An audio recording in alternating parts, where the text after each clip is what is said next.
ஏதோ அரசியல் வந்து பார்த்திங்கன்னா நுழைஞ்சி தேர்தல் பிரச்சாரத்தில் தான் இந்த சினிமா சீன் பார்த்தா சட்டசபையிலும் சினிமா சீனாக இருக்குது.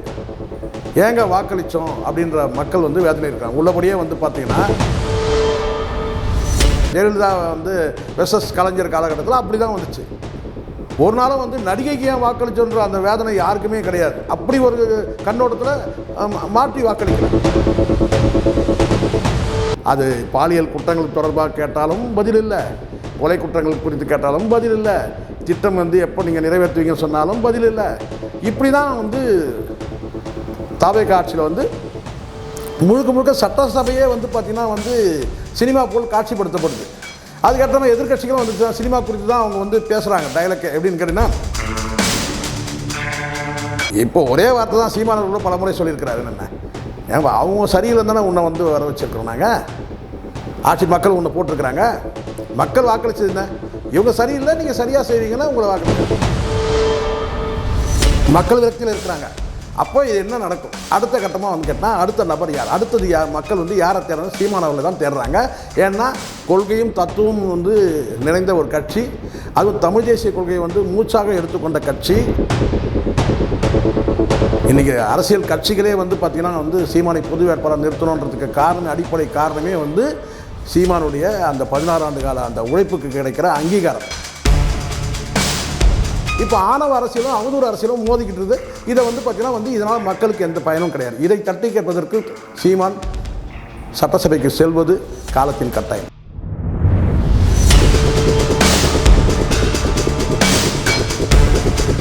தமிழ் போராளி நேயர்களுக்கு என் அன்பான வணக்கம்.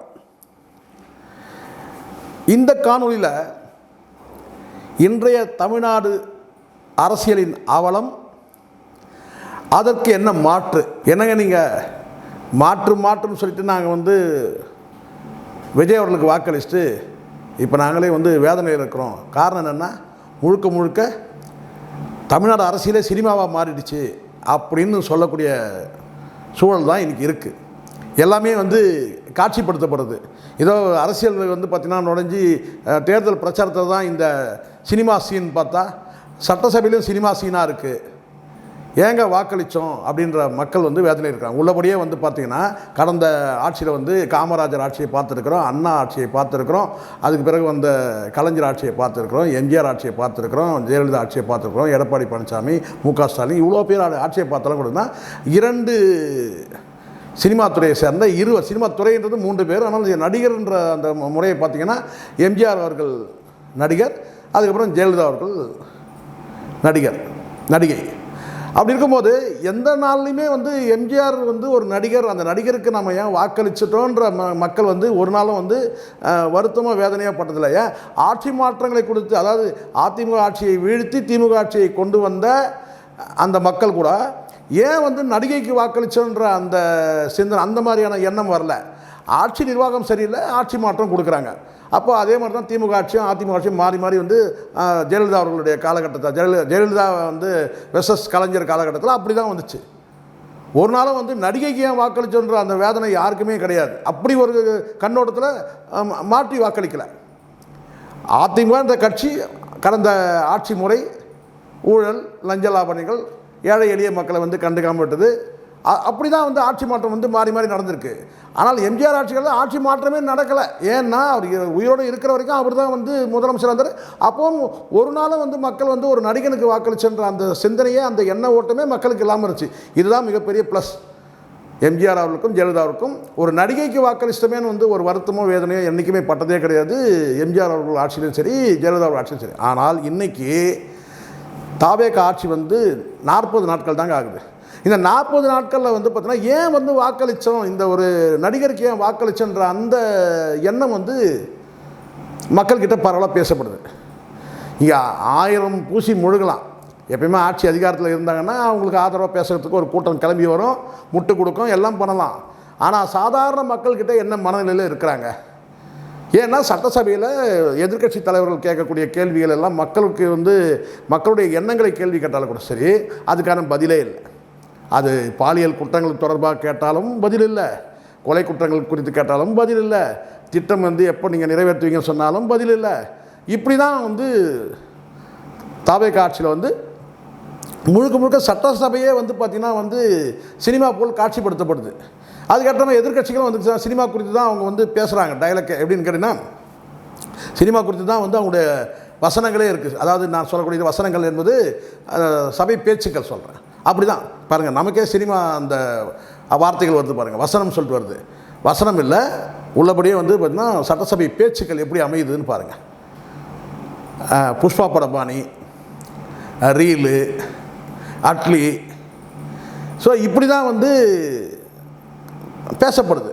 அதுவும் கூட சரி கிடையாது. அப்போ முழுக்க முழுக்க எதிர்க்கட்சி தரப்புலையும் சரி, ஆளுங்கட்சி தரப்புலையும் சரி, சினிமா பார்வையில் தான் எல்லாமே போகுது. அவர் முதலமைச்சர் ஒரு படி மேலே போய் என்ன செஞ்சிட்டார், குட்டி கதைலாம் சொன்ன போனவர் உடனே ஆக்ஷன்லாம் பண்ண ஆரம்பிச்சிட்டார்.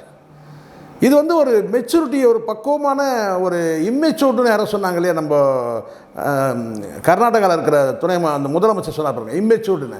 அது மாதிரி நடவடிக்கை தான் இருக்குது. ஒரு பெருந்தன்மையான நடவடிக்கைன்னா ஆக்கப்பூர்வமாக மக்களுக்கான கேள்விகள் கேட்கும் போது அதுக்கான டேட்டா வச்சுட்டு பதில் சொல்லலாம். இப்போ உதாரணத்துக்கு குற்றங்கள் குறித்து கேட்டாங்கன்னா அந்த குற்றங்கள் எத்தனை குற்றங்கள் நடந்திருக்கு, அது எவ்வகையான குற்றங்கள், என்னென்ன நடவடிக்கைகள் எடுக்கப்பட்டிருக்கு, எதெல்லாம் ப்ரிவென்ட் பண்ணப்பட்டிருக்கு, எதிர்கால திட்டம் என்ன வந்து உள்கட்டமைப்பை எப்படி நாங்கள் உயர்த்த போகிறோம், காவல்துறையில் எவ்வளோ காலி பணியிடங்கள் இருக்குது, அதை எப்படி நாங்கள் நிறைவேற்ற போகிறோம், இப்படி நிறைய இருக்குது சார். இதெல்லாம் பேசணும். இதெல்லாம் பேசலை. உங்கள் ஆட்சியில் நடக்கலையா?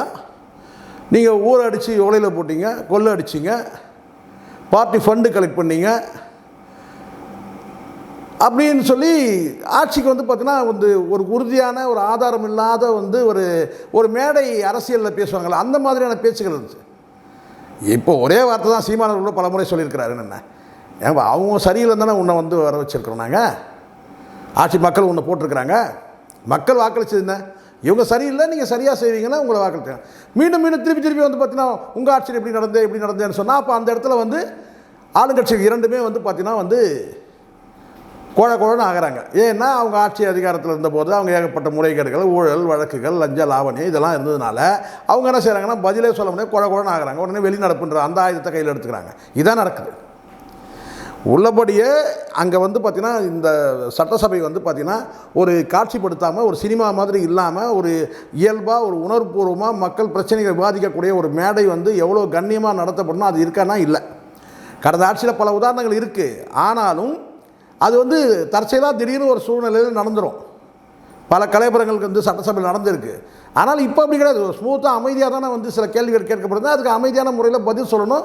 அதுக்கான வந்து பதில் சொல்கிறதுக்கு அந்த ஆற்றல் இருக்கணும். அந்த ஆற்றல் இல்லாதனால நீங்கள் என்ன சொன்னால் குறுக்கு வழியை கையில் எடுக்கிறீங்க. என்னென்னு கேட்டிங்கன்னா வந்து ஷார்ட்கட்டில் அவங்கள வந்து ஸ்ட்ரைட்டாக அடிங்க. என்னென்னு நீங்கள் ஊழல் பண்ணிட்டீங்க.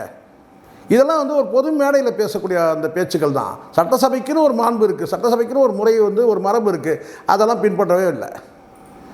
இதை கடந்து வந்து பார்த்திங்கன்னா வந்து இவங்கக்கிட்ட தமிழ் ரொம்ப கஷ்டப்படுதுங்க.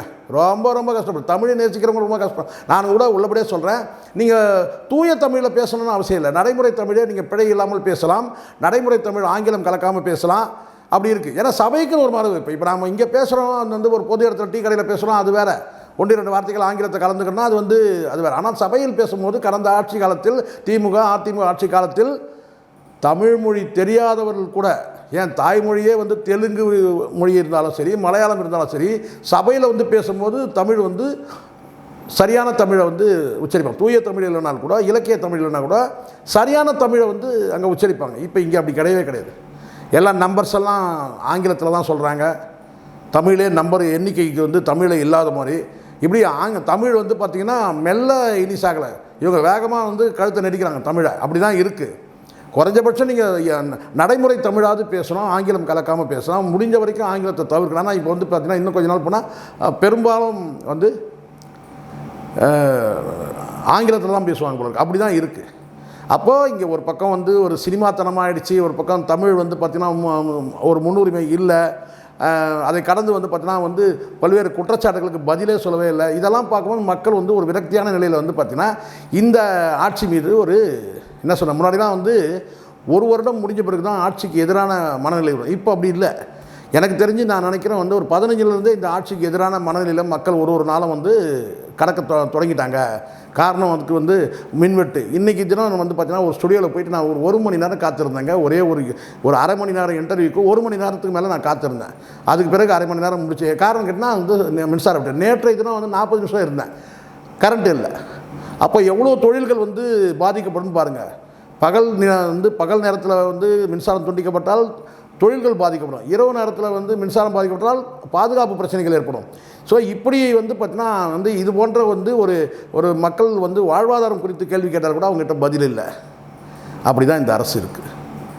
அப்போ இதெல்லாம் வந்து கேள்வி கேட்க சட்டசபையில் வந்து பார்த்திங்கன்னா வந்து அந்த உரிய மாண்பு மரபு இதெல்லாம் வந்து காக்கப்படணும்னு சொன்னால் அங்கே வந்து பார்த்திங்கன்னா வந்து உள்ளபடியே இது வந்து நடிகர்களுடைய ஆட்சி இல்லை, உள்ளபடியே வந்து மக்களுக்கு நல்லது செய்ய வேண்டிய ஆட்சி சொன்னால் அங்கே இருக்கிற எதிர்க்கட்சிகள் கேட்கக்கூடிய கேள்விக்கு வந்து அங்கே முறையான பதில் தந்தால் தான் அது சிறந்த ஆட்சி.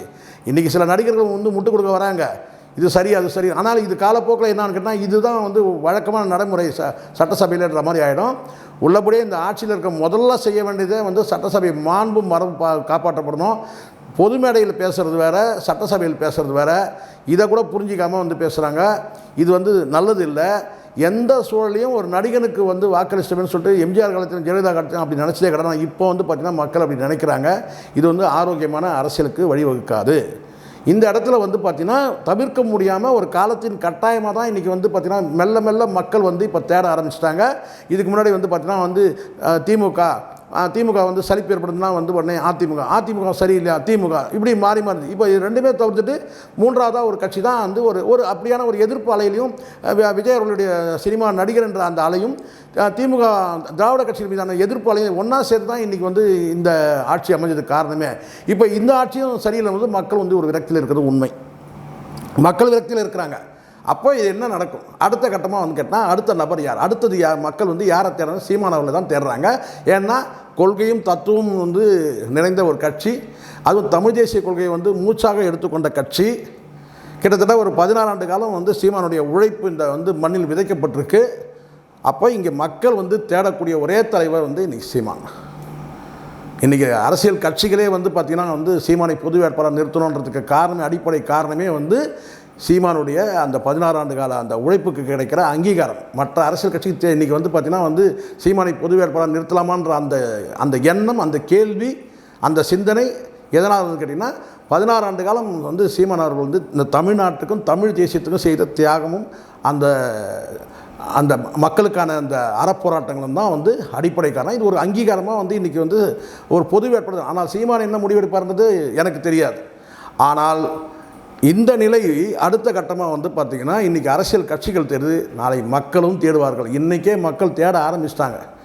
இதுக்கெல்லாம் என்ன முடிவு? இப்படி ஒரு அட்ராசிட்டி நடக்குது ஒரு தமிழ்நாட்டில். ஆட்சி அதிகாரத்தில் இருக்கிறவங்க வந்து பார்த்திங்கன்னா அற்பத்தனமான வந்து குணம் கொண்டவர்களாக இருக்கிறாங்க. எதிர்கட்சியில் இருக்கிறவங்களும் வந்து பார்த்திங்கன்னா தனிநபர் விமர்சனத்துக்கு போகிறாங்க. இவங்க அப்பாவை தேடுறாரு, அவங்க வந்து பார்த்திங்கன்னா வந்து மனைவி இவங்களை தேடுறாங்கன்னு சொல்கிறாங்க. ஸோ இப்படியான வந்து ஒரு கீழ்த்தரமான ஒரு அரசியல் வந்து தமிழ்நாட்டில் நடக்கிறத நம்ம பார்க்குறோம். எப்படி இருந்தாலும் ஏற்றுக்கணும். சீமான் அவர்கள் இதை ஏற்றுக்கவே மாட்டார். ஏன்னா தனிநபர் விமர்சனம் இருக்கவே கூடாது. நீங்கள் வந்து சட்டசபையில் வந்து அப்பா குறித்து அவர் பேசுகிறாருன்னு கேட்டால் அப்பா ஒரு அரசியல்வாதி, அதனால் தேர்றாரு. ஆனால் சங்கீதா வந்து அவங்க வந்து ஒரு அரசியலுக்கு அப்பாற்பட்டவர்கள். அவங்க தனிப்பட்ட பிரச்சனை, குடும்ப பிரச்சனை, அவங்க நீதிமன்றத்தில் இருக்காங்க. அதை வந்து மேற்கோள் காட்டி வந்து திமுகவை சார்ந்தவர்கள் பேசுவது முற்றிலும் ஏற்க தகுந்ததல்ல. அது வன்மையாக கண்டிக்க தகுந்தது. நானும் பலமுறை கண்டித்திருக்கிறேன். இது வந்து ஒரு அவதூறு அரசியல். திமுக எடுத்திருக்கிறது ஒரு அவதூறு அரசியல். இது ஆணவ அரசியல். இப்போ ஆணவ அரசியலும் அவதூறு அரசியலும் மோதிக்கிட்டு இதை வந்து பார்த்திங்கன்னா வந்து இதனால் மக்களுக்கு எந்த பயனும் கிடையாது. இதை தட்டி கேட்பதற்கு சீமான் சட்டசபைக்கு செல்வது காலத்தின் கட்டாயம். நன்றி, வணக்கம்.